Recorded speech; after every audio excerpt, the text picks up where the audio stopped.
Fíjense que la Corte Interamericana de Derechos Humanos decidiera la reapertura del caso de la matanza de senderistas en el Frontón ocurrida en 1986 durante el gobierno de Alan García. Se ha reavivado la polémica sobre la responsabilidad del expresidente en esta masacre. Justamente para tratar sobre el tema se encuentra ya con nosotros el doctor Julio Quintanilla. Él es agente internacional del Estado ante la Corte Interamericana del caso Durán y Ugarte, que es como se conoce el caso Frontón. ¿Cómo está, señor Quintanilla? Muy buenos días. Muy buenos días, un grato gusto de estar en este programa de 6 a 9, expresando pesar por los 4 periodistas que han fallecido. Toda muerte siempre significa preocupación y pesar, pero tranquilidad para quienes tienen la oportunidad de por lo menos enterrar a sus muertos. Muchas gracias por estar acá. Usted me estaba comentando atrás de cámaras que tenía novedades sobre este caso. Ayer había ido a visitar al médico que justamente había denunciado algunas irregularidades. Coméntanos un poco sobre eso. Hemos estado en el consultorio del doctor Hernán Montes, quien es un médico del hospital Alcides Carrión del Callao, y nos ha expresado textualmente lo siguiente: de que en circunstancias en que él esperaba recepcionar a 28 o 29 heridos sobrevivientes de la matanza del Frontón, en circunstancias en que había preparado los ambientes, simple y llanamente llegó un capitán de la Guardia Republicana, estando presente él, que se saludó ante su superior, un comandante de apellido Bustamante, y le dijo: hemos cumplido la orden de que los sobrevivientes los hemos traído al hospital. Y el comandante Bustamante les replicó en forma irónica: la orden no era esa, la orden era matarlos. De manera que, estando presente en ese acto el propio médico, y lo dije por escrito, de manera que nos ha causado estrépito que hay muchas personas que han estado ese día, como el señor también Castrillón, que es un funcionario del INPE, quien también ha expresado la responsabilidad directa de los que ordenaron y obviamente de los que ejecutaron. Ahora, señor Quintanilla, ¿hay cómo, en todo caso, verificar y que estos testimonios sean de alguna u otra manera oficializados para que se tenga más información al respecto, para que tenga validez en todo caso, ¿no? Sin duda alguna, vamos a comunicarlo al Ministerio Público, a la doctora que está conociendo recientemente este asunto, pero creo que con el solo testimonio y sobre todo con el sustento de los documentos, porque acá está de puño y letra el documento de los sobrevivientes, de las personas que algunos viven, de manera que quisiera aprovechar esta oportunidad para hacer un llamado público a todos los sobrevivientes para que tengan la oportunidad de prestar sus indagatorios en este proceso penal, y asimismo hacer un llamado a todos aquellos funcionarios del INPE, aquellas personas que estuvieron cerca de los hechos, que hoy en legítima democracia puedan rendir su testimonial para que este hecho se esclarezca y obviamente se dé cumplimiento a la sentencia de la Corte que dispone el investigar, el procesar y obviamente sancionar a los responsables. Sí, ¿este documento es puño y letra de quién?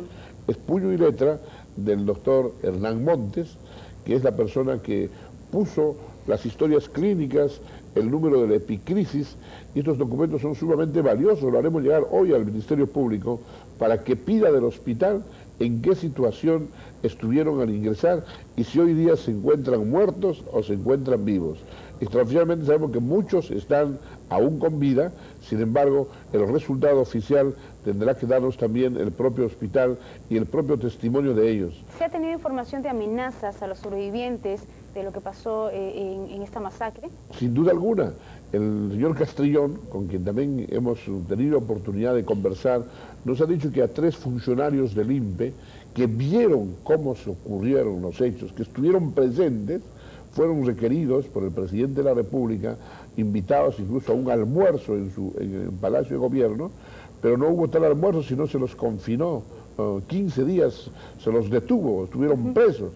Entonces estas personas existen, una ha fallecido y estamos tras de ese testimonio directo que obviamente nos permite establecer cuál fue la cadena de mando, de dónde se originó la orden, no solamente hacer que el motín termine, sino para matar a la gente. Dicen que ha sido una guerra, pero una guerra no puede haber entre internos inculpados por terrorismo, obviamente como el caso de Durán Ugarte, gente inocente, con gente armada por la Marina, que legítimamente cumplió una orden, pero que sin embargo no puede dejar de afrontar una responsabilidad material.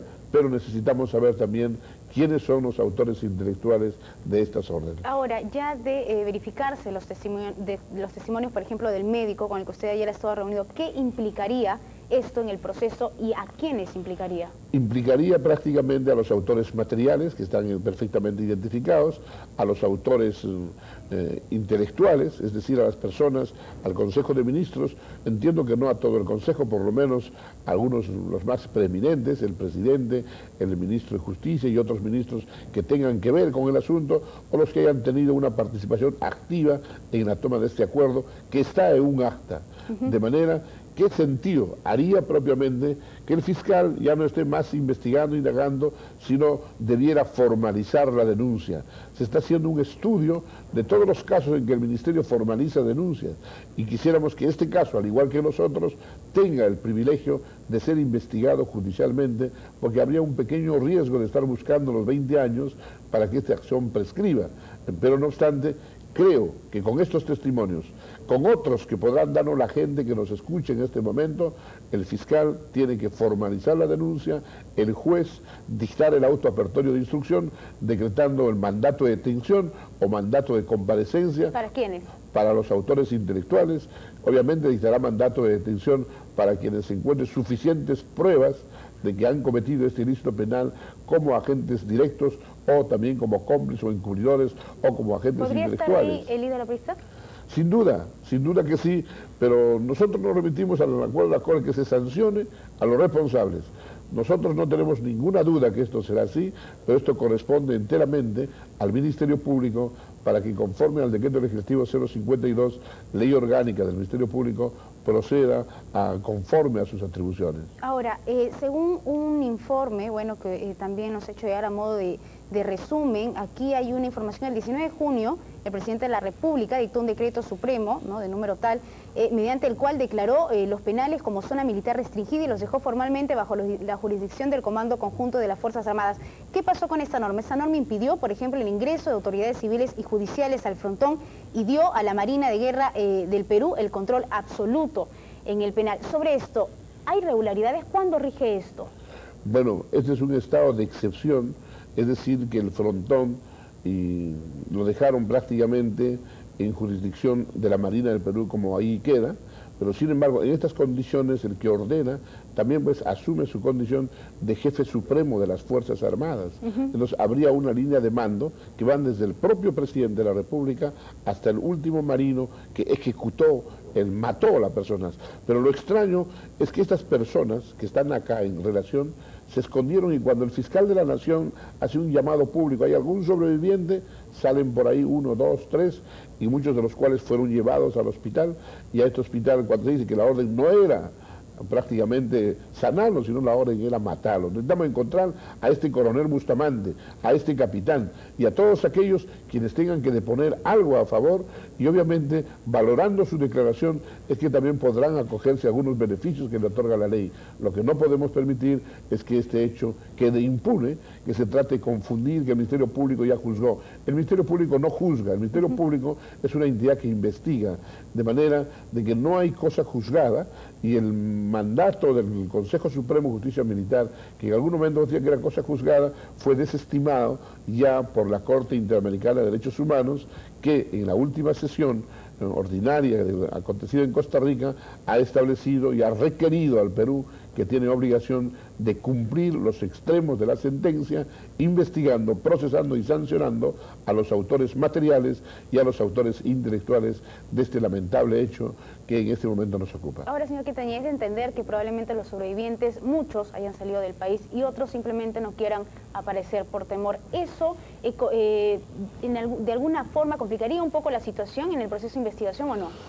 Sí, pero queremos darles las suficientes garantías para que pudieran declarar, no solamente a los sobrevivientes, sino a las personas que también participaron, porque hay lo que se llama la cifra caqui de la criminalidad. Los superiores ordenan y ejecutan los que tienen menos rango. Ellos también deben declarar, salvando su responsabilidad. Tenemos entendido por versión directa de muchos de ellos que mucha gente habría grabado las órdenes por su propia seguridad. Existe un audio, existen muchas formas de acreditar que ellos solo ejecutaron. necesitamos hacer una pericia fonográfica en este audio, necesitamos hacer los exámenes y encontrar suficientes elementos que permitan generar convicción en los jueces para que exista una sanción. De todas formas, deberá haber un proceso.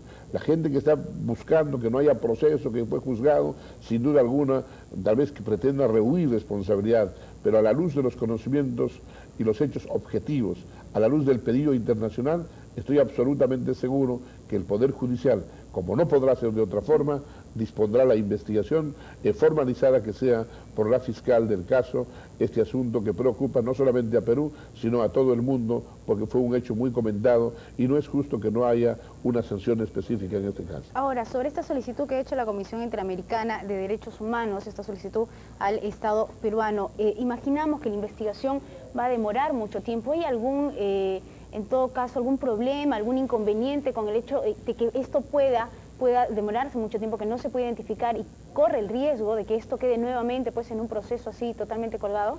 Bueno, en el caso de identificar a las personas, creo que la Fiscalía ha hecho un avance importante, un 70, 80%, están en los 7 cementerios. Ayer nos hemos enterado que muchos cuerpos los tiraban al mar, o sea, hay testimonios, pero un 80% están identificadas.